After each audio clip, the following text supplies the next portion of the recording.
Bienvenue à cette édition sur ESAE Télévision, le sommaire.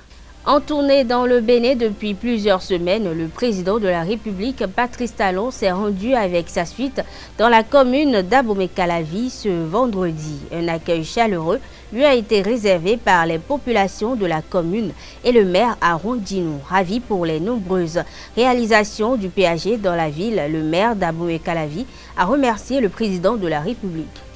C'est enfin officiel, le ministère de l'Intérieur a octroyé aux partis de l'opposition, les démocrates, son récépissé ce vendredi 11 décembre 2020. Le parti peut donc prendre part à la présidentielle de 2021. Les auteurs de toutes sources de pollution sonore en période de fête de fin d'année seront réprimés par les forces de l'ordre. C'est une annonce faite par le procureur Mario Metonou au cours de sa rencontre avec les officiers de police judiciaire le vendredi 20 novembre dernier. Chaque enfant qu'on enseigne est un homme qu'on gagne. L'école est le lieu par excellence de l'éducation. ESAE.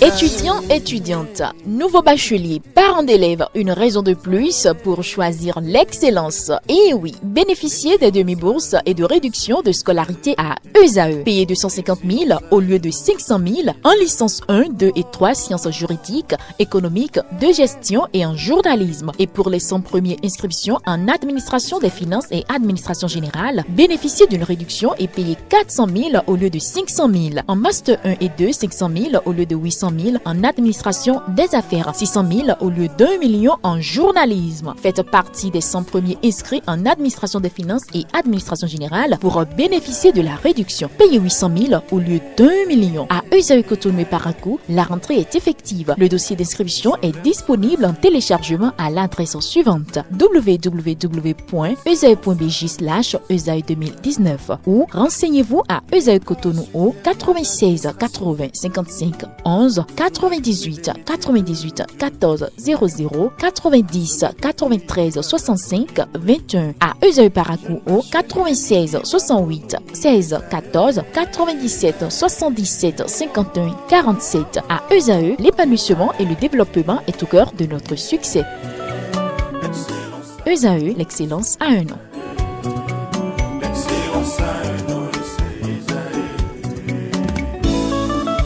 La rumba, c'est la musique des sages. Et ESAE, c'est l'école des sages.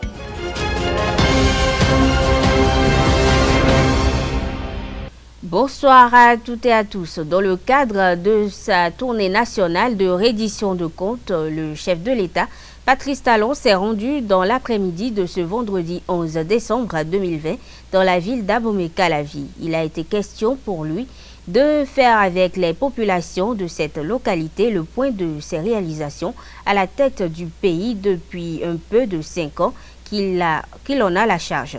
Dans son allocution, le maire de la commune d'Abomey-Calavi a remercié Patrice Talon pour les nombreuses réalisations dont a bénéficié sa commune durant ses 55 mois de présidence du Bénin. Il s'agit entre autres de la construction en cours du marché de Gros, l'asphalte des rues de nombreux arrondissements.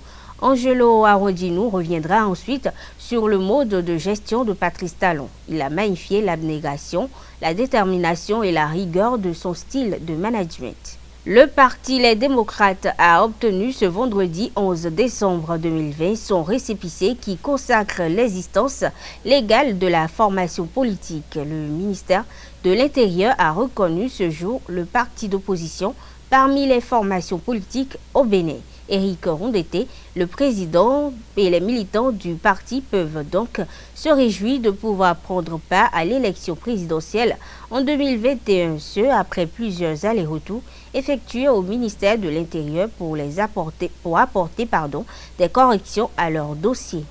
La loi portant dispositions spéciales de simplification et de gestion dématérialisée de l'état civil a été adoptée à l'Assemblée nationale ce jeudi 10 décembre 2020. Selon cette loi, les services de l'état civil seront réorganisés et les catégories et profils des personnes fixées par décret prise au Conseil des ministres. Cela se fera par l'ANIP en collaboration avec les communes. Un système intégré de gestion dématérialisée de l'état civil sera construit par l'ANIP et permettra aux communes, aux services d'identification formelle, les cours et tribunaux de l'INSAE de travailler à la cause commune de la gestion des faits vitaux. La réforme prévoit la suppression des registres d'état civil en version papier à partir du 1er avril 2021. À noter qu'une procédure simplifiée est mise en place pour l'enregistrement des naissances et des décès qui n'ont pas été déclarés dans les délais légaux.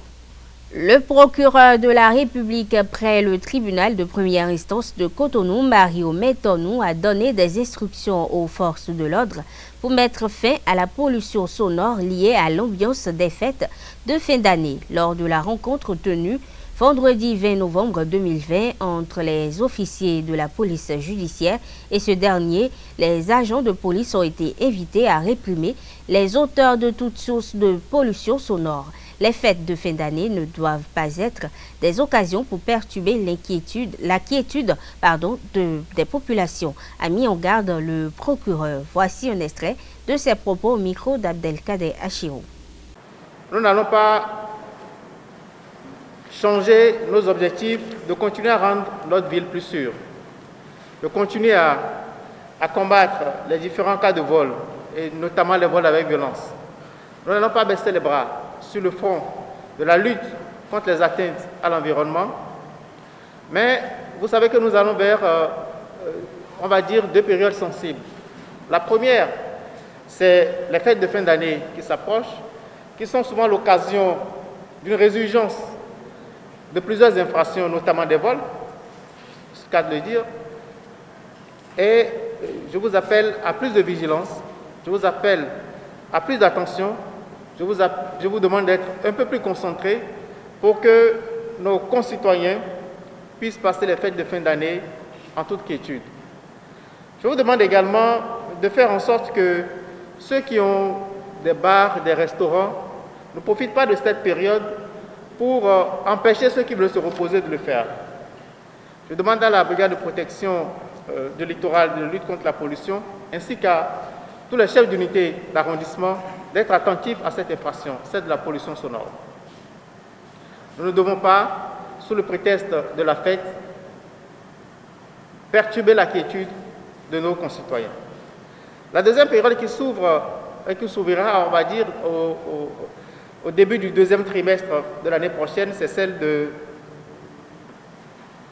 cette élection majeure que nous connaissons chaque 5 ans dans notre pays, l'élection présidentielle. Nous devons faire en sorte de garantir la liberté d'expression de nos concitoyens. Nous devons faire en sorte également de préserver la paix et la quiétude.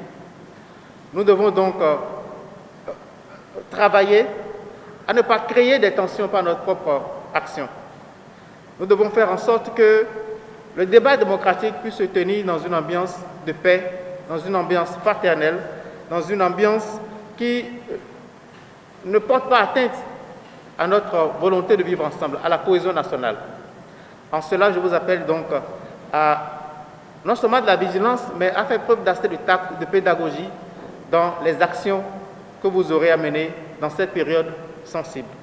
Audience au Conseil national de l'éducation CNE ce vendredi matin à Aglangandon dans la commune de Sémekboudji. Le réseau des acteurs du développement de l'éducation au Bénin est allé présenter au secrétaire exécutif la synthèse des actions menées sur le terrain depuis avril 2019 dans le cadre de la vulgarisation du plan sectoriel de l'éducation 2018-2030, mais surtout les recommandations pour une meilleure mise en œuvre de ce document boussole du système éducatif béninois.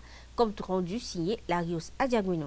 21 mois d'activité, 6 communes parcourues au centre et au sud du Bénin pour le suivi du plan sectoriel de l'éducation PSE post-2015. Le consortium Réseau des acteurs du développement de l'éducation au Bénin RADEB, Scoutisme béninois, a restitué au Conseil national de l'éducation CNE l'essentiel des résultats obtenus ce vendredi 11 décembre 2020. Le plan sectoriel de l'éducation 2018-2030 qui est bien arrimé à l'ODD 4, donc qui prévoit d'assurer une éducation de qualité inclusive à tous les enfants, à tous les jeunes et à tous les adultes.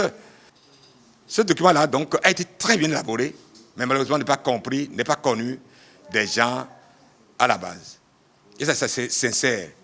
Il y a des inspecteurs qui ne connaissent pas, des enseignants qui ne connaissent pas, et des parents d'élèves, quelques-uns maîtrisent un peu ça, parce qu'ils ont été invités non seulement à l'élaboration, mais aussi à la validation.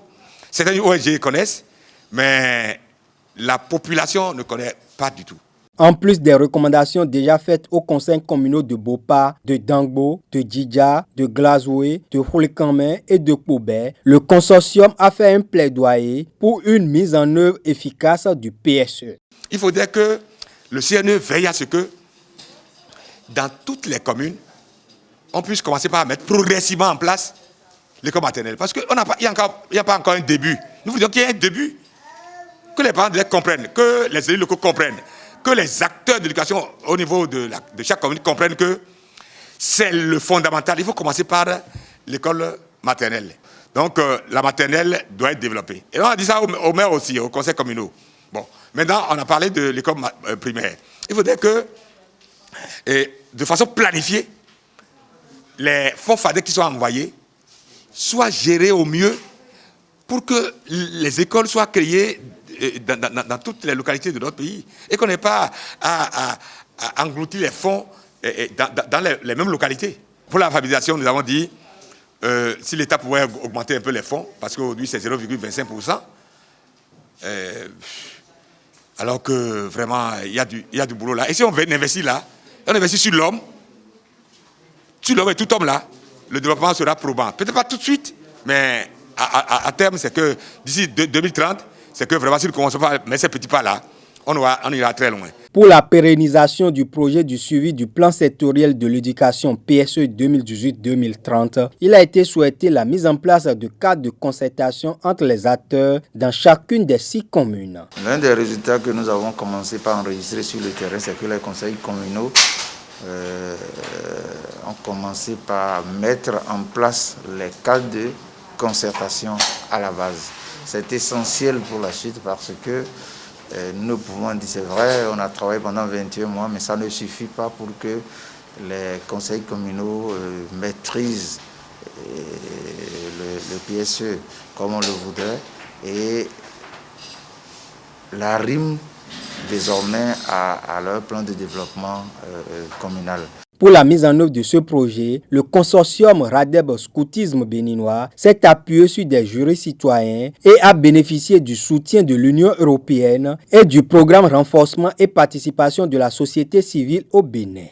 Le harcèlement sexuel, l'escroquerie, la tricherie, la calomnie et le commérage, ainsi que les questions liées à la célébration de l'excellence ont rassemblé les secrétaires généraux de toutes les universités publiques du Bénin et les femmes responsables à divers niveaux du ministère de l'Enseignement supérieur et de la Recherche scientifique autour de la ministre Éléonore Yaïla Dikan ce matin dans la salle de conférence de ce département ministériel. Le reportage porte la signature de Carles Kitome. Alors, harcèlement sexuel, franchement, ça là, ça me dépasse. Ça dit, ça a commencé un peu plein de pieds là. Et ça, moi, je crois que ça allait s'arrêter. Ça, c'est le premier sujet. Et j'ai voulu vraiment que nous puissions regarder cela. Deuxième sujet, c'est escroquerie là. Et je parlerai peut-être un peu plus de tricherie. Et troisième sujet, franchement, c'est le mensonge, les calomnies. Vous voyez ça, c'est souvent là également. Et un quatrième sujet, c'est justement l'excellence. On ne les voit pas. Comment cela se manifeste? Est-ce que nous n'avons pas quelque chose pour faire en sorte qu'ils soient moins frustrés, soient moins brimés? La ministre de l'Enseignement supérieur, Éléonore Yaïla Dikan, a ainsi planté le décor de cette rencontre avec les femmes qui occupent des postes de responsabilité au sein de ce département ministériel. Une initiative bien accueillie par les participantes. Rencontrer les femmes et discuter des dossiers importants du ministère, je n'en avais pas vu. C'est pour cela que j'ai une très bonne appréciation de cette initiative? Le premier, en fait, c'est le harcèlement sexuel. On sait que le phénomène est en croissance dans nos milieux professionnels, notamment à l'université où nous avons des étudiants qui sont de plus en plus jeunes.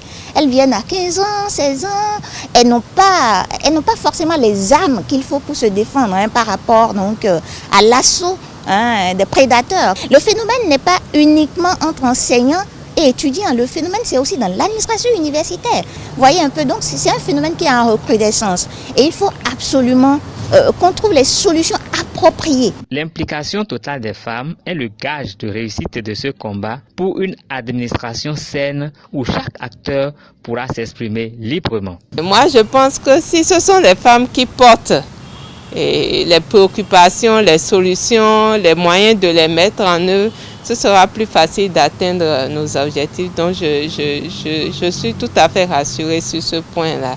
Je pense que nos solutions, les réponses que nous allons trouver là, à la sortie de cette séance, elles sont parties pour être des réussites. À l'endroit des victimes, je leur dis de tenir bon. Que nous les femmes, nous serons toujours là pour les soutenir. Que ce soit pour aller en justice ou que ce soit pour les soutenir dans leur travail. Il suffit qu'elles parlent. Parce que le gros problème, c'est ça. Elles veulent parler en aparté, mais elles ne veulent jamais parler et dénoncer. La secrétaire générale adjointe du ministère, Lidvine Yansounou, épouse Glélé, résume ici la situation et livre une partie des travaux faits au cours de cette séance inédite. Elle est au micro de Carles Kitome. Nous avions parlé de l'harcèlement sexuel, de la tricherie, de l'escroquerie. Nous avons également parlé de la calomnie, du mensonge et de l'excellence au sein de notre ministère. C'est des sujets vraiment préoccupants, surtout le harcèlement qui est un fléau actuellement, non seulement à l'université, mais également dans nos administrations. Ce n'est pas seulement les enseignants qui harcèlent, mais les étudiantes également harcèlent les professeurs. Et donc cette opportunité qu'elle nous a donnée, nous avons été de décortiquer tous ces sujets et nous espérons qu'à l'issue de notre séance, beaucoup de choses vont changer parce qu'il y a eu beaucoup de recommandations et nous nous sommes d'abord retournés la balle parce que nous sommes des femmes, nous sommes des éducatrices, nous sommes des mères et il va falloir déjà penser, revoir l'éducation également au niveau de nos enfants et sensibiliser également nos hommes, les professeurs. Nous avons des associations au sein du ministère. Nous avons le collectif des femmes de l'université de l'UAC et du COUSAC. Nous avons l'association des femmes du ministère, le point focal Jean. Toutes ces structures ont été représentées ce matin et vont participer à la sensibilisation des enseignants et des étudiantes au sein de nos ministères. Pourquoi pas même les directeurs au niveau du CODI, nous avons prévu tout ça là.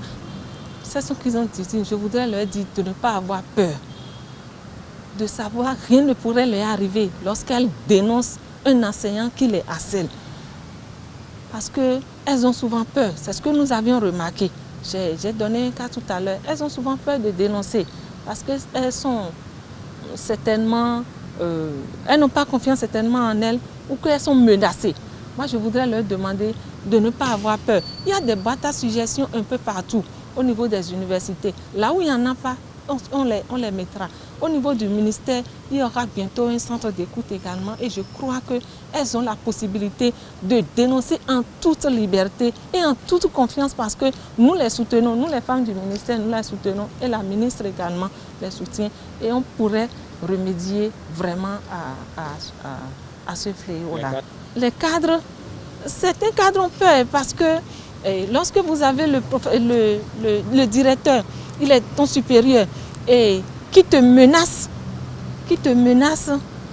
j'ai connu des cadres, des femmes et c'est souvent arrivé aux femmes qui, les nouvelles recrues, c'est souvent elles qui ont peur. Les écureuils juniors sont éliminés de la course à la qualification pour la Coupe d'Afrique des Nations des moins de 20 ans, Mauritanie 2021. Charbel Gomez et ses coéquipiers ont été battus cet après-midi par les étalons juniors du Burkina Faso, 0 but contre 1.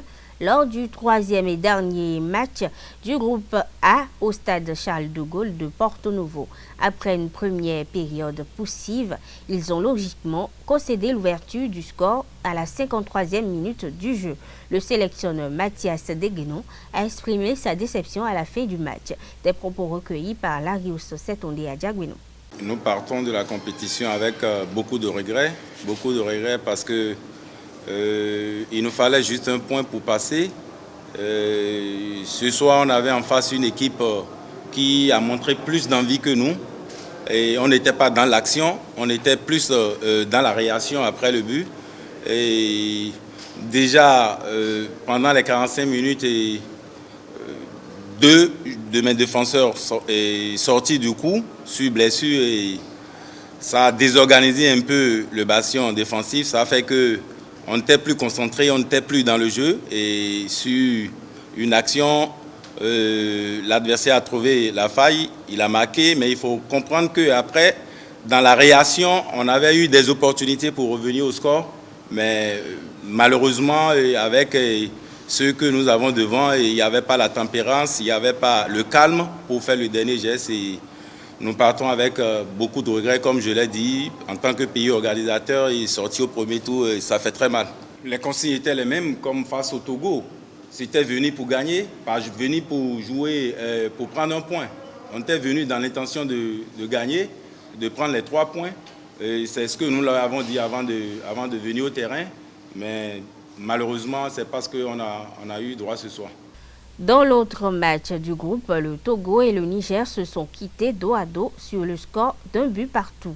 Les Nigériens et les Burkinabés sont qualifiés pour les demi-finales du tournoi du tournoi de qualification de la zone UFOA-B de la CAN U20 Mauritanie 2021. Mesdames et messieurs, c'est tout pour cette édition. Merci de l'avoir suivi. Agréable week-end à toutes et à tous.